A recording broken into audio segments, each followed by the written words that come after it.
You aren't going to see Dan McTeague on much mainstream news because he tells the truth. And mainstream news doesn't like that because they're paid by the Prime Minister's office. So, pay us so we can stay on. Dan McTeague is my guest today, and you've been a long-standing Liberal MP when the Liberal Party was Liberal, as opposed to woke progressive.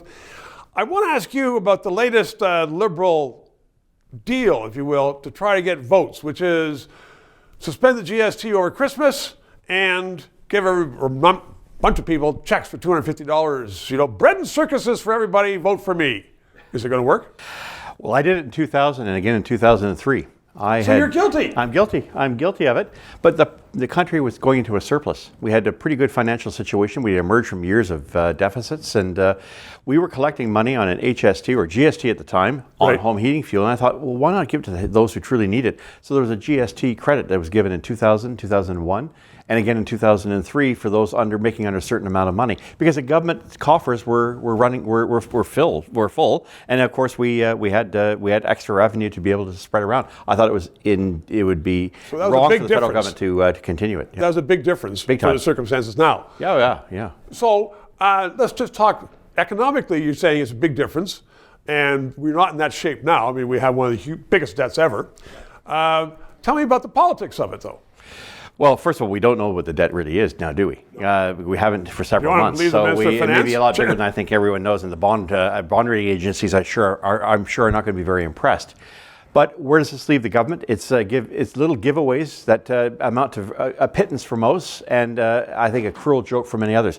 If you want to give something back to people, stop hitting them with a carbon tax. Stop hitting them with a clean fuel standard.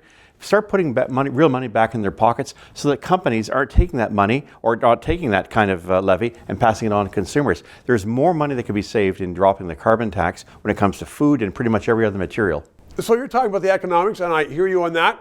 The audience hears you on that. What about the democracy of it? Is that vote for me because I am giving you money back, which you gave to us, but we are still in a huge debt anyway. Yeah, and we're going to tax it back on you anyways as soon as we can, and it's only for a couple of months. And what happens on the 1st of February when the price goes right back up for everything? Are people going to be really happy? No, they're not going to remember the fact that you tried to buy a couple of votes. There's no election, so I'm not sure why Justin Trudeau is trying to do it. He obviously wants to cling to power. This is a very bad idea, and the country hasn't got the ability to bankroll it. You mentioned Justin Trudeau. Do you think that the next government, which everybody says is not going to be, Justin Trudeau's, that government is going to be saddled with a huge burden trying to bring Canada back? How long is it going to take?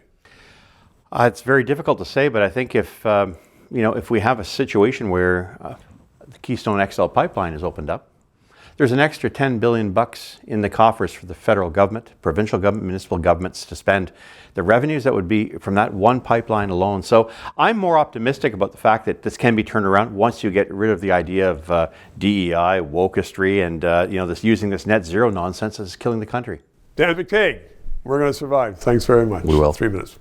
To those of you who have subscribed and donated, a heartfelt thank you. You're keeping us on the air.